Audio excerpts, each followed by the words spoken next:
Good afternoon, foxes, badgers and otters class. We are on to the final chapter of George's Marvellous Medicine. George had tried to make the medicine again quite a few times, but it just wasn't working. Every time it was having a different effect than he wanted.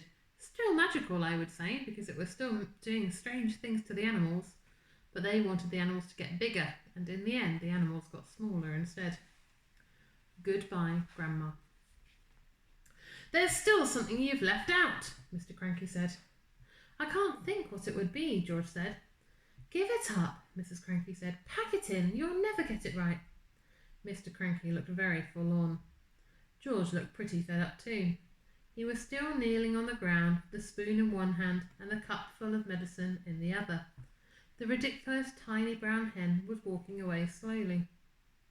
At that point, Grandma came striding into the yard. From her enormous height, she glared down at the three people below her and she shouted, What's going on around here? Why hasn't anyone brought me my morning cup of tea?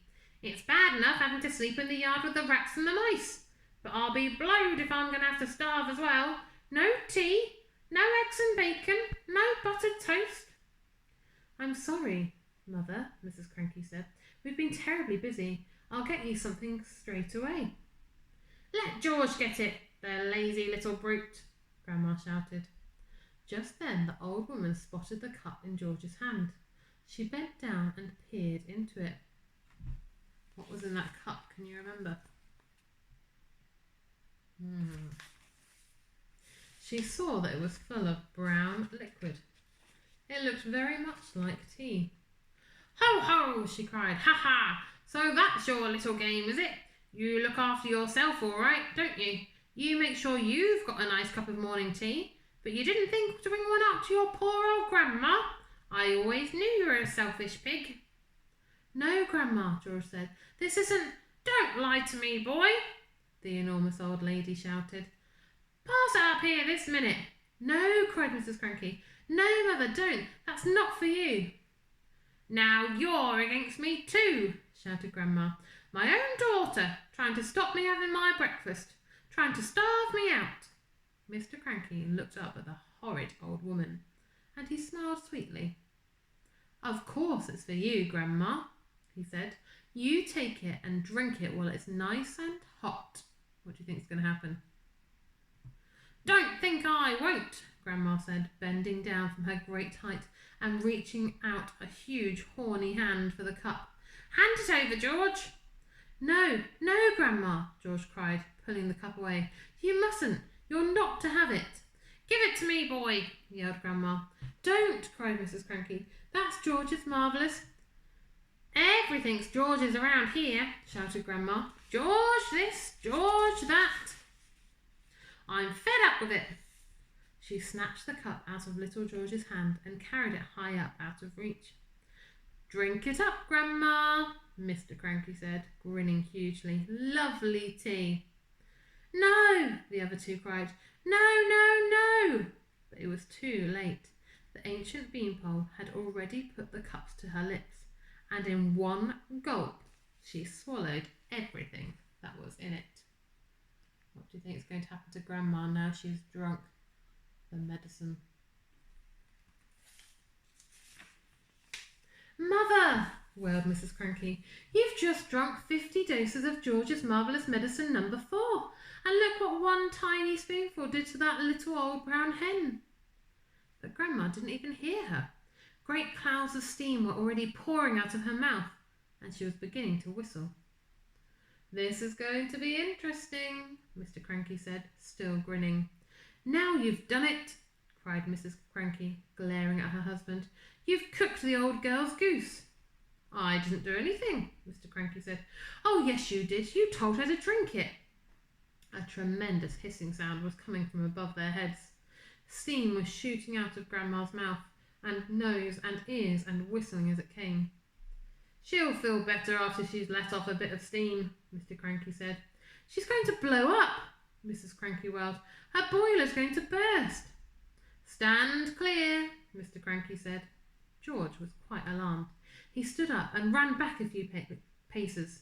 The jets of white steam kept squirting out of the skinny old lady's head, and the whistling was so high and shrill it hurt the ears.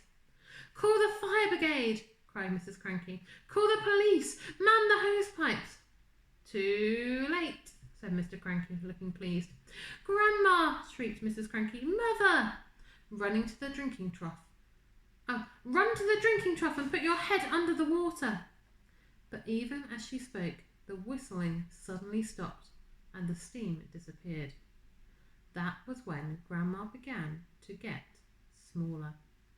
She had started off with her head as high as the roof of the house, but now she was coming down fast.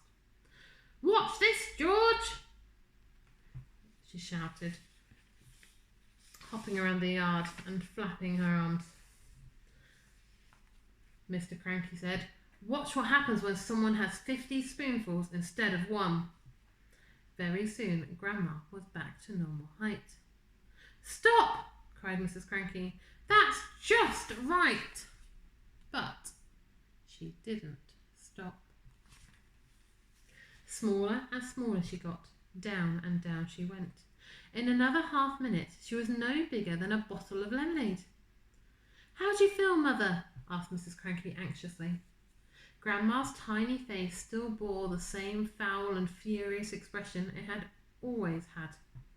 Her eyes were no bigger than little keyholes, blazing with anger. "How do I feel?" she yelled. "How do you think I feel? How would you feel if you'd been a glorious giant a minute ago, and suddenly you're a miserable midget?" "She's still going," shouted Mr. Cranky gleefully. "She'll still get smaller." And by golly, she was. When she was no bigger than a cigarette, Mrs. Cranky made a grab for her. She held her in her hands and she cried, "How do I stop her getting smaller still?" "You can't," said Mr. Cranky. "She's had 50 times the right amount." "I must stop her," Mrs. Cranky wailed. "I can hardly see her as it is." "Catch hold of each end and pull," Mr. Cranky said. By then, Grandma was the size of a matchstick and still shrinking fast. A moment later, she was no bigger than a pen, then a pumpkin seed, then. By the end, we cannot even see her at all. "Where is she?" cried Mrs. Cranky. "I've lost her." "Hooray!" said Mr. Cranky. "She's gone. She's disappeared completely," cried Mrs. Cranky. "That's what happens to you if you're grumpy and bad-tempered," said Mr. Cranky. "Great medicine of yours, George."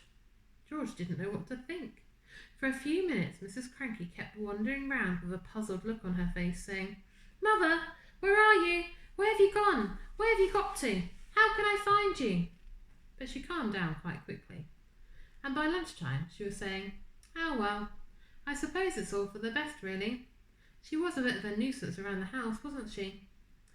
"Yes," Mr. Cranky said, "she most certainly was."